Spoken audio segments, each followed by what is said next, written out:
اقرأ كتاب الله ترق جنانه وتنل عظيم الأجر والغفران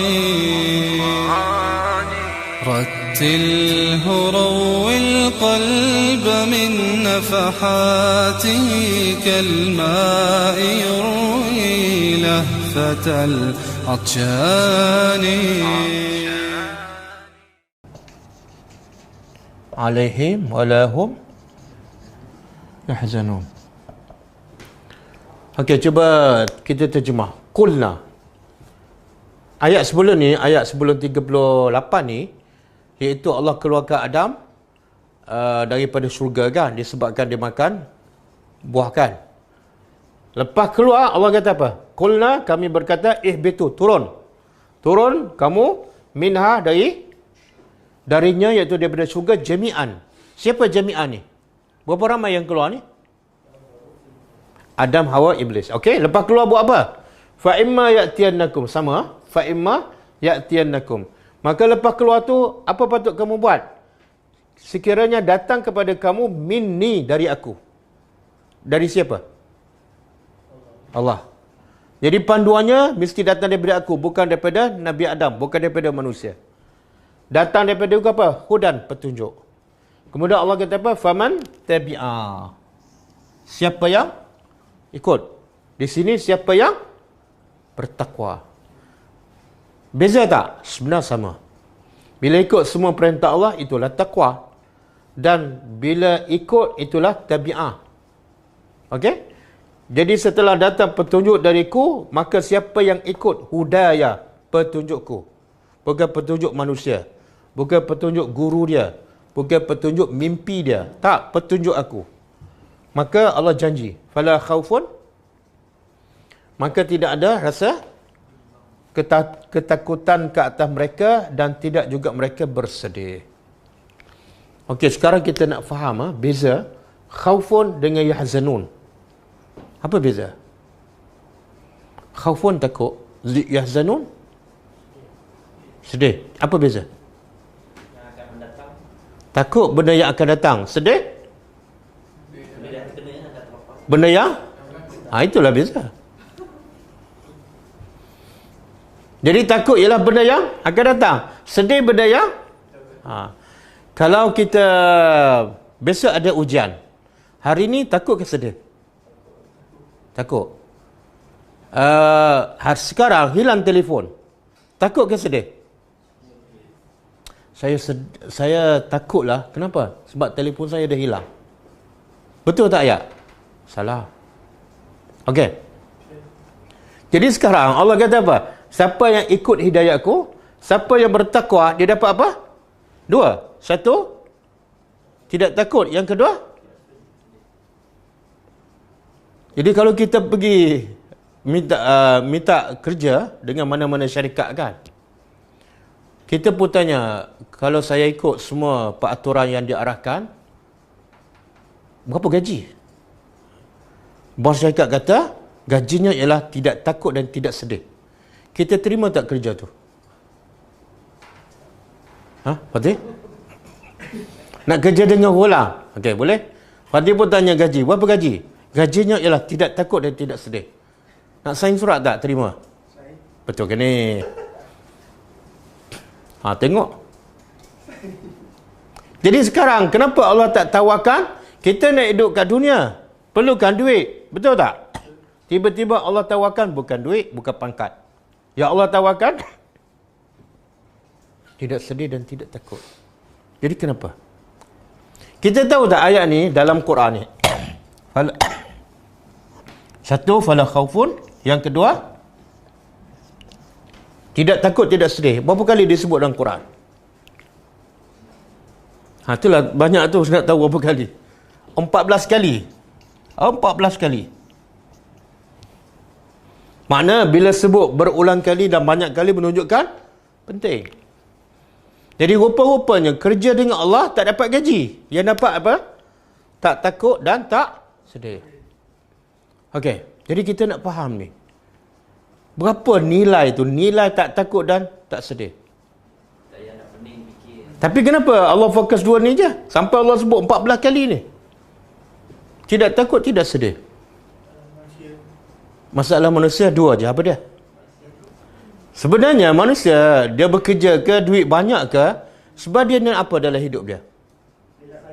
Dia nak? Tak, daripada duit tu, daripada rezeki, kemuncak dia nak apa? Dia nak gembira. Apa benda yang boleh menghilangkan kegembiraan dia? Tak. Yang boleh menghilangkan kegembiraan manusia apa dia? Dua benda ni lah. Kenapa tak gembira ni? Duit hilang. Makna apa tu? Sedih. Kenapa nampak risau ni? Besok interview. Kalau ada dua benda ni, walaupun duit kat poket 10,000, dia tak akan bahagia. Subhanallah. Sebab tu Allah tak tawarkan duit. Sebab duit bukan membahagiakan manusia. Yang membahagiakan manusia bila tidak ada takut dan tidak ada sedih. Berapa ramai duit semakin banyak semakin takut. Kadang-kadang duit banyak, hilang RM50 je. Macam orang gila. Sedih kan? Oh. Duit kumpul banyak 20 tahun. Tengok-tengok sakit jantung, operate 20,000. Habis yang dia simpan 20 tahun. Boleh? Tengok Allah nak bagi tu rahsia bahagia. Rahsia bahagia apa dia? Bukan duit, bukan anak, bukan isteri. Rahsia bahagia tidak takut, tidak. Dan puncanya, macam mana cara nak dapat dua ni? Tidak takut dan tidak sedih. Macam mana cara? Bekerja keras? Tak. Kerja pagi balik malam? Bukan. Bertakwa ataupun ikut hidayat. Kalau dia ikut petunjuk manusia, bahagia tak? Tak. Sebab itulah minta maaf saya cakap. Kadang-kadang orang namanya Islam. Dan ayat dia pun macam bunyi Islam. Cakap Quran hadis. Tapi yang dia ikut siapa? Kata-kata orang. Kata-kata guru dia. Tapi akhirnya kesan apa dia? Jiwa dia tak tenang. Maki orang, kutuk orang, salahkan orang, mendakwa dia saja yang betul. Jiwa dia tak tenang. Sebab dia bukan ikut petunjuk Allah. Dia ikut petunjuk manusia, syaitan. Boleh? Okey, jadi nilai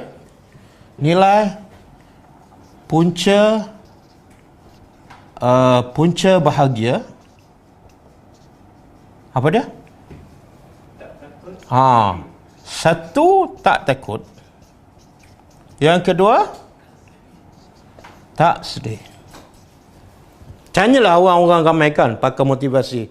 Apa punca kita bahagia? Jawapannya, dapat isteri solehah, kan? Dapat gaji besar, kan? Tak.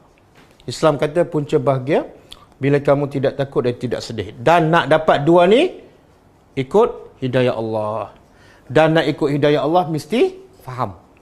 Faham cerita dalam Quran dan ikut. Okey. Ini berapa ramai ni yang belajar daripada kecil sampai ke universiti, sampai bekerja, sampai pencen, tapi jiwa dia tak tenang.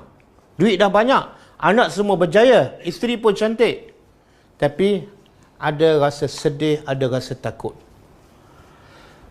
Okey. Boleh? Jadi lepas ni, siapa-siapa nak bekerja dengan Ghulam, elang dia ialah tidak takut dan tidak sedih. Siapa nak duit tu, kita tolak, reject je. Okey, ada tak bukti orang yang ikut petunjuk Allah, duit tak ada, rumah tak ada, tapi dia tak takut, dia tak sedih dan dia bahagia? Contoh? Pemuda Kahfi. Ada rumah? Tak ada. Ada duit? Tak ada. Dan gua pula, Allah letak kat mana mereka? Allah letak di istana yang berkunci, berpintu, berlapis-lapis, ataupun gua yang tak berpintu. Tak kan? Tapi ada tak rasa takut? Tak ada. Sedih ada? Sepatut dia pergi ke gua tu nak lari pada musuh kan? Masuk dalam gua, sepatut dia takut sebab tak ada pintu. Kemudian bawa pula duit sikit kan? Lapar ni nak keluar pergi makan, musuh kat luar, sepatut dia takut dan sedih. Tapi dia boleh tidur tak? Sebab apa dia boleh tidur? Sebab dia bahagia. Dua-dua ni tak ada. Kenapa dia dapat dua-dua ni? Sebab dia pergi ke gua sebab ikut perintah Allah. Boleh? Contoh lagi Hajar di padang pasir kan? Ada apa di padang pasir?